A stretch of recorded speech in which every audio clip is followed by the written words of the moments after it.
Hello and welcome to your Mental Health Board today. My name is John Reese and I'll be your host. Our guest today is Teddy Krockman from Breaking Free. Teddy is the Executive Director. Welcome, Teddy. Thank you. It's good to have you with us today. Thank you. Nice to be here. Teddy, I usually like to begin by asking our guests to introduce themselves and a little bit about their background in terms of how they got to be in the position they're in. Well, I got to Breaking Free as a result of the previous executive director, Mike Moran, leaving to come and work at Waubonsee College. I had spent the previous 22 years of my career at Elmhurst Memorial Hospital. I was the director of behavioral health services there, so I have managed all levels of behavioral health services from inpatient psychiatric care, outpatient chemical dependency services. We had emergency department services, etc. When Mike's position opened up, I was called by a recruiting company and I was hired into this position. I like Breaking Free. It's a really great local community organization with a 40-year history. In fact, this year we celebrated our 40th anniversary and had a very successful 40th anniversary gala event. Where we all celebrated, and it was really a great party for everyone. The services that we provide at Breaking Free are available to everyone, so we don't discriminate against anyone for their ability to pay. We are funded by the Department of Alcohol and Substance Abuse, so we have funding for people who have absolutely no funding source whatsoever. We take all of the managed Medicaid products that are currently available, and we do have sliding fee scale available as well too. So no one should feel that they are going to be turned down for services based on their ability to pay. So we reach out to everyone in the community. We provide substance abuse services for adults and adolescents. We also provide prevention services in the school districts in Aurora, Kaneland. We have after-school programming through a 21st Century grant in West Chicago. And then we have what are called family-based services, which is parenting skills programs that we provide in both English and Spanish. So a wide range of services. Yes. And you mentioned Breaking Free just celebrated your 40th anniversary. Yes. Breaking Free historically in the Aurora area community has been known for its substance abuse services. Yes, very much so. Breaking Free started out with substance abuse services, and I believe they added the prevention services a little bit afterwards. So now we're about 50-50. Now we're providing prevention and then substance abuse outpatient services. If somebody needs inpatient services, we have several inpatient facilities that we can coordinate with to make sure that the patient, gets to the right level of care, and then we cross-refer, etc. So, How large is Breaking Free in terms of your treatment program? Do you have a number of counselors? Yes, we have. I believe on our clinical side, I believe we have about 10 counselors, and they range in degree from CADCs to LCPC or LCSW. We also have a counselor who is based at Hesed House, who provides substance abuse assessments and some individual counseling for the homeless population. So we have that. And then we do have another therapist who's located at the Women's Transitional Center in Aurora for women who were incarcerated and now are transitioning back into the community. And so we have a therapist who's on site there who does assessments and some individual counseling as well too. And then of course, at both of those sites, if people need a higher level of care, they can come to Breaking Free at our Gale Street location for intensive outpatient counseling with group treatment included as well too. You mentioned services to women at the Work Release Center. Yes. Can you tell us a little bit more about the services that your folks offer up there? We provide assessment for substance abuse issues. Typically, the therapist there will be given kind of the heads up by our one of the managers there, who does provide some social services as well too, and will tell us, this person came in with a history of drug and or alcohol abuse. I think you need to assess for the need for treatment, so she'll do that. Sometimes they're not ready to go into group therapy, so she'll see them for some individual counseling. We do have a case manager at Breaking Free who can pick up women from the facility and transport them to Breaking Free. So we do provide transportation for the women from that facility to Breaking Free and then back, so they have a way to get back and forth. That sounds like a really important program for women that are reintegrating back into the community. It's excellent. I've sat in on several of those groups when I first started with Breaking Free, just to see what the programming was like, etc. The women oftentimes are also involved with DCFS, so there may be child care issues, or just the fact that they were using alcohol and drugs and were incarcerated, so they're involved with the DCFS system, so we work with DCFS as well too. Oftentimes I hear women in the group talking about their deep desire to reconnect with their children and to be able to stay clean and sober so that they can retain custody of their children and reconnect with their children. So we oftentimes address parenting issues in those groups as well too.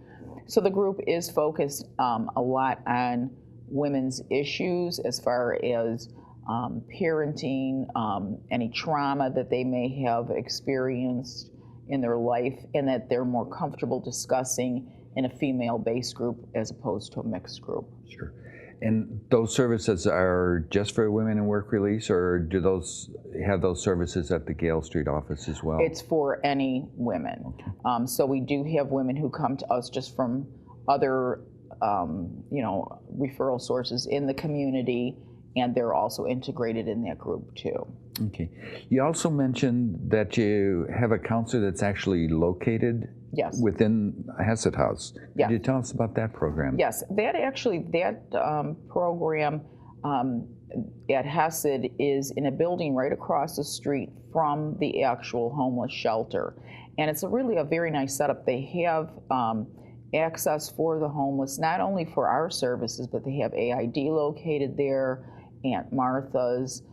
They have some other legal aid kinds of things. So they have a variety of social services available for the homeless population. Our therapists typically will get referrals from Hesed by the Hesed team, or sometimes she just goes over to the shelter and just starts talking to people. And through her conversations, finds out that they maybe had issues with alcohol and or drugs, and initiates, an appointment to see her for an assessment and maybe some counseling. That position is subsidized by the City of Aurora, so we do receive some funds from the City of Aurora for that, so they're very supportive of that as well. That's great. Yeah. That's great. And I suspect with the substance abuse issues for the homeless population, that for some it's a major reason why maybe they are homeless. Yes. And it's also can be a major reason why they can't move out of their homelessness condition. Yes, absolutely. Without the treatment. Yes, absolutely. For many of them, it's just a kind of a recycling back kind of a thing. They really hit bottom. Even so, some of them still aren't ready to address the issue. What we're seeing a lot too is a lot of the homeless do have mental health disorders. That's a really, really important point. Yeah. I think maybe what we'll do right now is take a short break, and when we come back, I'd like to talk about people who have the mental health issues along with their substance abuse issues. Fine. You might not know everyone in your community, but if you did, you'd see that people in recovery from mental and substance use disorders are all around. Join the Voices for Recovery. Strengthen families and communities.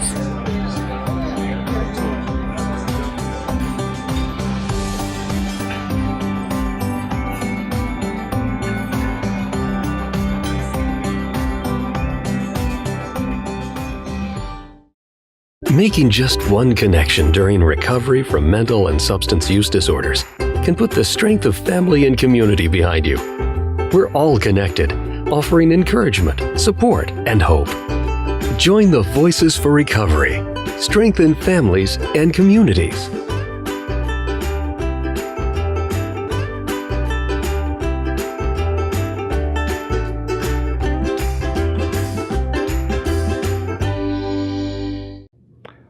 Welcome back to Your Mental Health Board today. My name is John Reese and I'm the host for the program.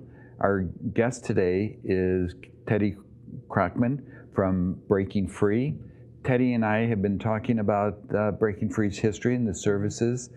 Before we went off to break, Teddy, we started to talk about the clients of Breaking Free that have both a substance abuse issue and a mental health issue. Could you tell us about those programs that you have? Well, as I was saying, we do have a therapist located at HESED.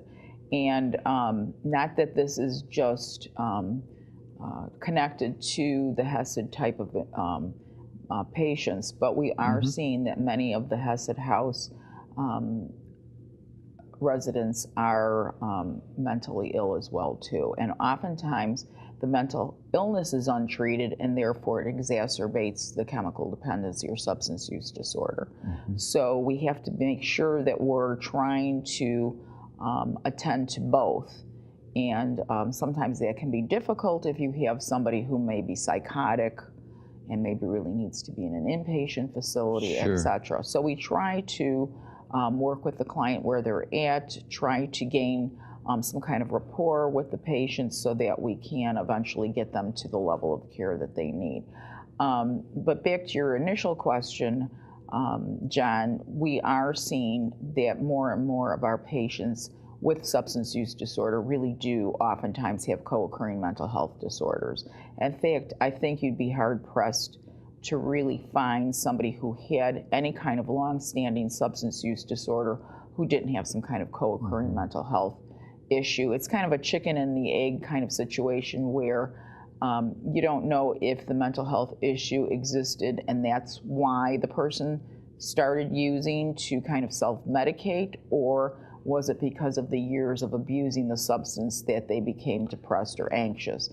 Either way, it really doesn't matter because it still needs to be treated. Sure. And it sounds like the combination of the two kind of feed off and Absolutely. You know, very difficult but very important programming to offer our community.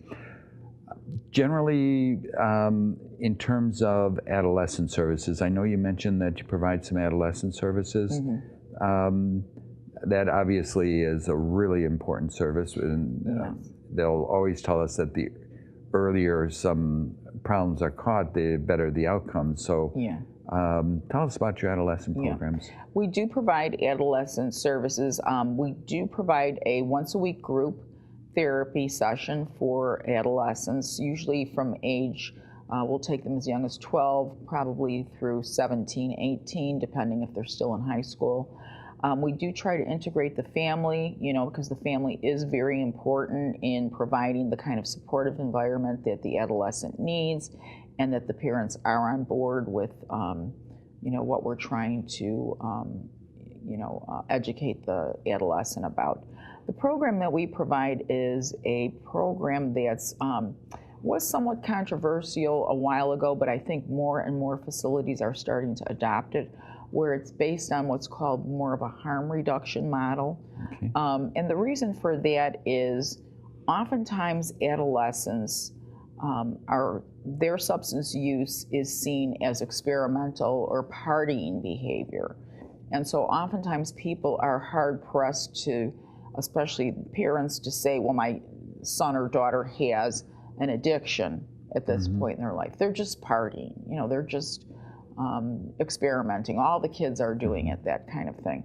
So it's very hard to get an adolescent to buy in right away to an abstinence type of model. It's almost like you're setting up the adolescent for failure. So what you do is you work with them and you talk with them about ways to have fun and enjoy your time or reduce your stress or anxiety in other ways other than using. But if they do use, it's not like, oh, we need to put you in an inpatient facility and lock you away. So we're trying to work with the kids and the parents where they're at and move them towards the abstinence model. And that has proven to be more successful in keeping the adolescents engaged in treatment, because adolescents oftentimes are hard to keep engaged in treatment. Mm-hmm. So it sounds like Breaking Free has some really pretty highly specialized programs in terms of working with women, adolescents, with the women who've been involved in the criminal justice system. Do you have specialized counselors for these programs? Yes, our counselors have been trained. They do go to seminars, professional seminars, to learn, trauma-based therapies. The adolescent group has been trained in what's called the 7 Challenges model for the adolescents. So we do make sure that our staff are trained in particular modalities of therapy, motivational interviewing, so you're really learning a style of assessing and talking to a patient about what would be the motivating factors for them to not use, so you get them to the point where they're ready to start treatment. So we do have specialized. Excellent. We've been talking about the specialized programs. I suspect, and I don't want to say if I just have a general problem, but if a person is concerned about their substance use, maybe they feel like it's becoming a problem, or the people in their lives feel it's becoming a problem for them, can they receive services at Breaking Free? Absolutely. Anybody can call our intake line. We have a special intake person who does nothing but work with people to assess them for level of care. It's very easy to get into Breaking Free pretty quickly for an assessment, so it's not like we have a big waiting list and it's going to take you 2 months to get in. If you call and you need to access our services, you'll probably get in probably within a few days. A week would be the longest wait that you would have. Like I said, no problem with ability to pay. We'll work with the clients as far as that. The number a person who may be having a concern should call? The number would be 630-897-1003, and all they would have to say is that they would like to talk to somebody about getting an assessment or an appointment, and we'll help them right away. And it's really important to sometimes talk about confidentiality. All the services that are offered at Breaking Free are highly confidential? Absolutely. We follow all of the HIPAA regulations, and confidentiality is always maintained. So we never use anybody's name or release any records without their permission. Okay. Can you share that phone number with us one more time? It's 630-897-1003. Okay. Let me switch gears a little bit at this time. You mentioned funding. The Inc. Board, the 708 Board, obviously sponsors this program. Yes, they do. You receive funding from the Inc. Board? Yes, we do. We've been receiving funding for the Inc. Board for many years now, and we're very grateful to their funding. The Inc. Board really funds most of our services, so they do contribute to all 3 of our main areas of services that we provide, and they've been very good supporters of our services.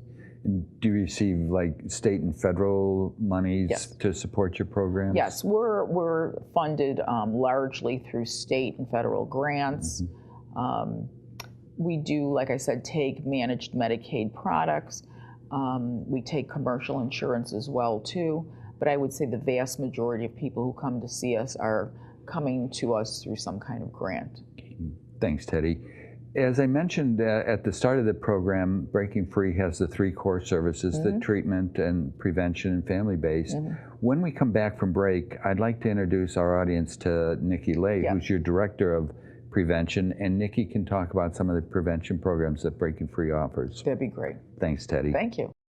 Making just one connection during recovery from mental and substance use disorders can put the strength of family and community behind you.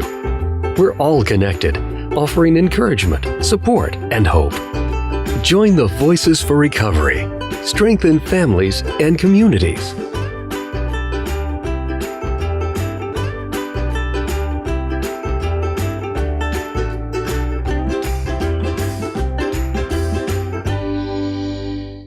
You might not know everyone in your community, but if you did, you'd see that people in recovery from mental and substance use disorders are all around. Join the Voices for Recovery. Strengthen families and communities.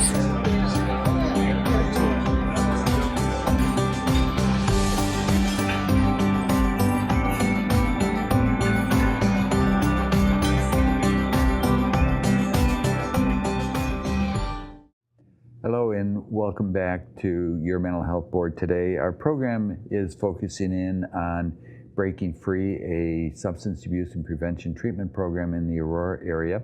Our guest for this segment is Nikki Lay, who is the Director of Prevention Services at Breaking Free. So I'd like to welcome you to our program, Nikki. Thank you. Prevention is something that's really important. Everybody will talk about how important it is, but there's not a lot of activity going on in prevention. So we're really fortunate in our community to have Breaking Free. Could you tell us about the prevention programs that you do offer? Sure. We have kind of two separate categories. One is the family-based services, which is the prevention programs for parents. So it's a 6-week program that parents can participate in throughout the community. And it's at various sites. We've done a lot at schools, like school-based, either pulling into their after-school program, or if there's some identified parents that the school thinks would benefit from the program, they are welcome to come. We've done it at other vicinities too. We've done it at Hesed House, we've done it at Mutual Ground, just really anywhere that there's a group of parents that could benefit from the program. We'll come there and do it. You can kind of take it on the road? Yeah, exactly, exactly. Anywhere within the Aurora area is what our constraints are. And with that program, I said it was 6 weeks. Dinner is included, and also childcare is provided. So we really try to take two of the main variables out that might not have parents be able to participate in the program. So, and plus, on top of it, it's one time a week that busy families can sit down and have a dinner together, because we're finding in society today, even less than before, families just don't have the time to do that, whether it's activities or multiple jobs that the family is working. So it's a really great time for them to come together. So it's not just the parent, it would be the parent and the child? Right, they're able to bring their children too. And so during that time period that they're together, they break off into separate sessions. So the parents are learning a topic that is in parent appropriate language, and then the students or children are learning the same topic but in age appropriate words for them too. And we're hoping that the family then goes home that week and practices of both what they've learned. That way no piece of the puzzle is left out. And it can be a little easier for the parents too to use what they've learned. Sometimes it's harder for a parent to introduce kind of this cold topic to children. So this is a way that we kind of break that ice for them a little bit too. And with the 6 weeks, there's like a different theme or topic each week? Yes, there is a different topic that the facilitators, it's a really interesting program because we do have facilitators are there, but it's really based on group participation. And so I like to say that it's facilitator-led as opposed to taught, because the impact or the discussion that comes from the program is because of the participants that are there. What kind of criteria might you be looking for in terms of a family to join the program? It all varies. So by no means would this, just for a 6-week course, it wouldn't meet maybe a court requirement necessarily, and that would depend too on the charges that are coming. But really, it's up to the school. And so we are, for this, just those guest speakers, maybe a little more involved than just kind of a one-time guest speaker, like we make reminder phone calls and things like that. But for the most part, who is coming would be up to that school liaison or that person that we're working with at the site. So there's the family-based prevention program, and then there's the more general prevention activities? Yes, we like to call it comprehensive or community-based. Community, okay. Because it does have two of our main programs. One of them we mentioned was our after-school programming in West Chicago. So we have 4 sites that we are funded to serve, 3 elementary schools and the middle school that is in District 33. And each site has 90 students that we are able to serve. With that comes a site coordinator. So Breaking Free has 4 staff that are at each of those. And then we also have group leaders that help really plan and implement the day-to-day activities. And they're kind of that small group teacher for the entire school year while they're there. So that is for the bottom 25% of students at the schools, and that's based on reading and math scores. So it's a typical after-school program. The students come in after school. They have a snack that we work with the Northern Illinois Food Bank to provide, and then they break into their small groups, and there's academic activities, so it could be math or reading, it can be learning on the computer. Homework help is also part of it too. We have Benedictine University coming in and providing nutrition lessons, so the students are getting a little piece of that. There's always physical activity every day, so that's one of the goals of the grant that we have, that we start looking at the obesity rate of the students, and so physical activity is a must. They have free time, so not everything is completely structured for them, so they'll have a little bit of free time with that. And we have parent events that come in with that program too. So it really kind of is almost a wraparound service. It's not just for that student that's been identified, but we try to pull the family into different things as well. So the programs are more comprehensive than a simple anti-drug message. I'm sure that's part of it. It is part of it, yes. There is a curriculum that we use to provide that piece of it as well, but you're exactly right. It kind of just looks at that person more comprehensively than just, this is what one piece that we're going to provide. Yeah. In terms of the kind of traditional prevention, being in a classroom for a single time or 2 or 3 sessions, do you offer those kind of services within the community? We do.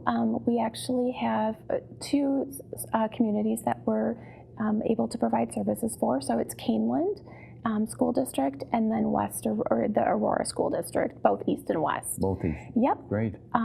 For West Aurora, we go into health classes, and we provide a 10-week curriculum called Too Good for Drugs, which is evidence-based, research-based. We've been working with West Aurora for a very long time on the curriculum, so we've had some great success there. And then also with East, we have provided curriculum in the past. Presently, we're not doing that right now, so we're going to do a social norms marketing campaign with them. We're in a public education campaign with middle school students. And then with Kaneland, we are also providing a curriculum called Project Towards No Drug Abuse. So it's a 13-week program that we're doing with freshmen at Kaneland High School. So Too Good, it's the old news, we've been there, we're veterans at that one, but the Project Towards No Drug Abuse is actually new for us, so it's an interesting time. Well, it sounds like you have some dramatic and dynamic prevention activities going on at Breaking Free. Very quickly, if someone wanted to contact you about some prevention activity, sure. What's the contact information? Yeah, you could call the main phone number. So that would be 630-897-1003, and I'm at extension 237. Well, thank you, Nikki. Thanks. And thank you for joining us today.